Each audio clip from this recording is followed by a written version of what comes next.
Hey, internet friends, what are we being distracted from? It's a question I ask y'all a lot. We know that the majority of what happens on the global stage is all theater, but why the script? Why the state actors?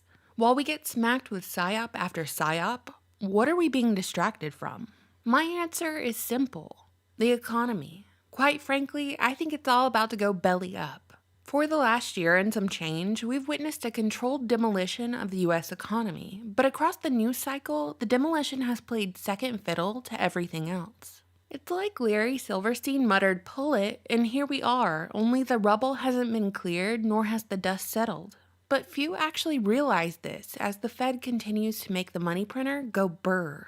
Since January of 2020, the quantity of money has increased more than 32.9%. Allegedly, for the past year, the excuse for printing all this money is to cover the government's corona panic spending, keeping markets pumping instead of seizing up as a result of the uncertainty. Basically, the Fed falsely propped up a lockdown economy by printing money. So what does that 32.9% increase mean? It means that nearly 1/4 of the money in circulation has been created since the beginning of 2020. It means the Fed is printing more and more, putting more and more dollars into circulation, leading to inflation, which is basically just the decline in purchasing power of the dollar. As the money supply increases, so do the prices of goods and services. When it happens at such a fast rate, it's called hyperinflation. It's how you end up paying $30,000 for a loaf of bread. Not even the good stuff either. Not the stuff with the seeds and the oats on top of it. No. We're talking the Wonder Bread corn syrup stuff. That'll be $30,000, please. Now empty your wheelbarrow. Now, in June of 2021, we're still being told that the supply chain is overwhelmed. And we've seen consumer prices jump 5% in May, the fastest pace since summer of 2008. Those are the numbers they're giving us, but does it not feel much higher than 5% for consumer goods? Does anyone else here get sticker shock when they go to the grocery store? So, is the mainstream media an extension of the government propaganda machine honest about true inflation numbers? Even Forbes has admitted that, quote, "The government has changed the way it calculates inflation more than 20 times over the past 30 years. The way inflation levels are calculated in no way depict the reality of what's going on. And make no mistake, that's by design. To keep people in the dark, because it's nicer to watch Netflix that way." Reported in the Financial Times, Carrie Cherner, CC, a 36-year-old used car dealer in Maryland, sold a 2001 Ford F-150 pickup truck with close to 200,000 miles for $7,500. That's more than 50% higher than pre-pandemic prices. People are paying 50% more for a used vehicle to drive to the grocery store and pay for household staples that aren't necessarily more expensive on the receipt, but are slimmed down in quantity. Shrinkflation is what they call it, where the net weight of items like paper towels, diapers, and chips are less than they were in previous years, but they maintain the same cost, if not more. These folks take those groceries back to their homes, the prices of which began to rise in summer of 2020. All with this little cute explanation that buyers were fed up with lockdowns in the city. They were getting claustrophobic in their small apartments, having been able to work from home for the last few months. So they've chalked it up to pandemic-induced desire to find a home with a porch or something from which buyers can work. And since borrowing money for a mortgage is cheap, the demand is high. But the actual inventory is low. Reports from Realtor.com have the typical asking price for an average home in the United States in May 2021 as $380,000, which is an increase of 15.2% since May of last year. But like I said, inventory is low, so if you can't buy, you can always just build your dream house, right? Unfortunately, from pouring a foundation to buying lumber to painting walls to purchasing appliances, costs have totally skyrocketed. A recent article by Bloomberg basically detailed these surging housing costs in one of the hottest housing markets in the country, which is Boise, Idaho.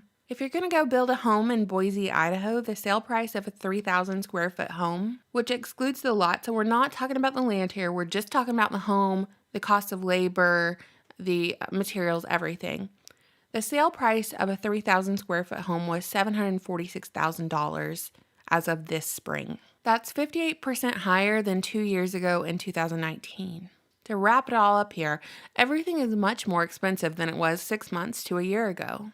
That's before we ever mention the millions of renters who are a year or more behind on their rent because the government allowed them to fall behind during the lockdown with no penalty. Fast forward to summer 2021, we've got stories about BlackRock, a Federal Reserve funded institute, buying up whole neighborhoods in single family properties right now, paying 20 to 50% above asking price, making us all wonder, was this the plan all along? To force mom and pop landlords into foreclosure so that BlackRock, which is, they're just the fall guy in this story, just a machination of the Federal Reserve and our tax dollars, so they could go scoop up all the foreclosed properties on the cheap, effectively shifting from cash to hard assets like real estate because they know the collapse is imminent, which serves them as well because in the process, it makes everyone who can't buy a home, it makes them all renters forever, with the Federal Reserve as the slumlord. How did the World Economic Forum put it? We'll own nothing and be happy? People will say that the pandemic slowed down the supply chain and that's why the cost of all these things is going up, not because of inflation. It's problem, reaction, solution. Problem, pandemics and lockdowns. Reaction, mass layoffs, people are unemployed, people running out of money and can't afford to buy food or pay rent. Solution, the government offers enhanced unemployment benefits that are better than the wages that they were paid at their wage slave jobs, so they don't return to those jobs. But all the while, big corporations were allowed to stay open during the lockdown, so they are able to pay better wages to compete against unemployment rates. But small businesses who were forced to close can't compete. Most of those businesses can't offer higher wages even if they wanted to. According to the Wall Street Journal, as of April 2021, 200,000 U.S. small businesses have permanently closed due to lockdown fallout. So while employees of small businesses got laid off during the lockdown, employees of Amazon, Walmart, Home Depot, just to name a few, got to keep going. And now those people who were laid off can't return to their former jobs because they don't exist anymore, making the pool of employers even smaller. Just a handful of mega corporations and their subsidiaries. The news tries to make it seem like unemployment numbers are low, that jobs are aplenty, but they're only talking about the jobs that are being restored because the rest don't exist anymore. It's not like we have a booming economy and all these new businesses are open and thriving. Nothing is being created. We're not even getting back what we lost. So what are we left with? A government who issues checks to the working class as a soft rollout of universal basic income. Incentives to stay home through enhanced unemployment benefits, so people are constantly asking and relying on the government for more and more. Meanwhile, city employees have figured out they can work from home, so those empty office complexes will do nicely for government housing in the future. As the lines between nations disappear and what we have are super cities, just as Agenda 21, Agenda 2030 foretold. They're throwing everything they can at us in order to distract from this reality. Once the dust has settled, all that will remain is big pharma, big tech, big government, retail corporations, and the legacy media. Oh, and the Federal Reserve. Lockdowns devastated the middle class. Inflation will devastate what is left of it. We watched a controlled demolition of the economy happen right in front of our eyes. We witnessed the greatest transfer of wealth in modern history occur, and we were told to stay home and stay safe through it all. Don't worry, your stimulus check is in the mail. And we were force-fed psyop after psyop, distraction after distraction. They've got us all hating each other for being pro or anti this or that, talking about vertically challenged garden gnomes, most famous for their AIDS research. Acting surprised that the U.S. funded labs in Wuhan where they went into caves some 1,000 miles away to do anal swabs on bats during the Obama era, with our tax dollars nonetheless. Thanks a lot, Obama. Am I right? Yeah, I can hardly hear the sound of the money printers over the fleeing footsteps of Harvard professor Dr. Charles Lieber and the 2 Chinese nationals, members of the People's Liberation Army, that were arrested back in 2019. Caught with vials of biological materials in their socks as they were trying to board a plane bound for Wuhan. It was later disclosed that Wuhan University paid Lieber $50,000 a month and was given more than $1.5 million to establish a lab at Wuhan University. But don't worry, Snopes told us nothing strange was going on with Lieber.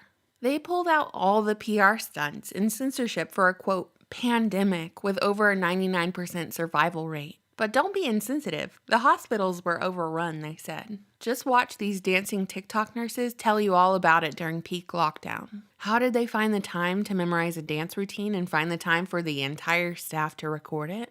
Don't ask questions. Certainly don't ask any questions about ingredients lists or short or long-term unstudied effects of injections. Yeah, the second you hear the burr of the money printers, the sound dissipates as the fake alien invasion hovers above us, suspended in the air. Promoted by every mainstream media outlet. Finally, after you've attempted to stick a magnet to the arms of all your friends and family who have received the injection, and you hear that money printer go burr in the distance, it's drowned out by Jeff Bezos rocketing himself up into space, just in time to fake his own death. Never mind, I can't hear the money printer go burr over all the raves they're having in Wuhan. Not even half a year after they were mysteriously releasing videos of folks collapsing in the streets from a big scary virus, followed by video footage of people being locked and sealed into their apartment complexes and hospitals being built in like 5 days. And I've only scratched the surface of the distractions. I didn't even say anything about Bill Gates' titty milk. We can only pray that the supply chain gets held hostage and ransomwared.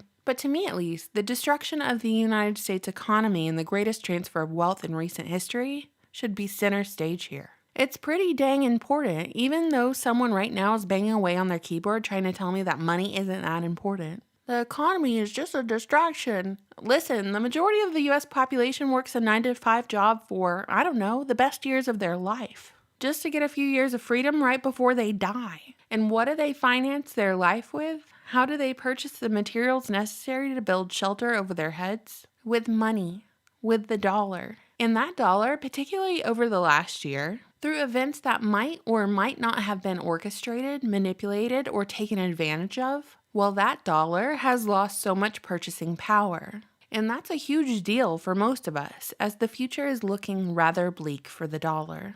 And it's all because the American people, along with pretty much the rest of the world, allowed private banks with no allegiance to their nation the right to control their country's money. The Federal Reserve controls a nation by printing more and more, inflation then deflation. It's a losing game for normal, everyday people against the global banking cabal. A cabal which is more dangerous than any standing army. They're able to destroy nations with the press of a button, making the money printer go burr. They're able to deprive people of food and homes and safety, not to mention start wars and fund both sides, like a death cult, which is exactly what they are.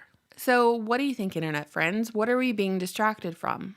Do you believe my theory, which is the economy or the death of the dollar? You know, I always look forward to your comments. Thank you so much for watching, subscribing, and supporting my channel on Patreon, where you can watch these videos before anyone else. Bye!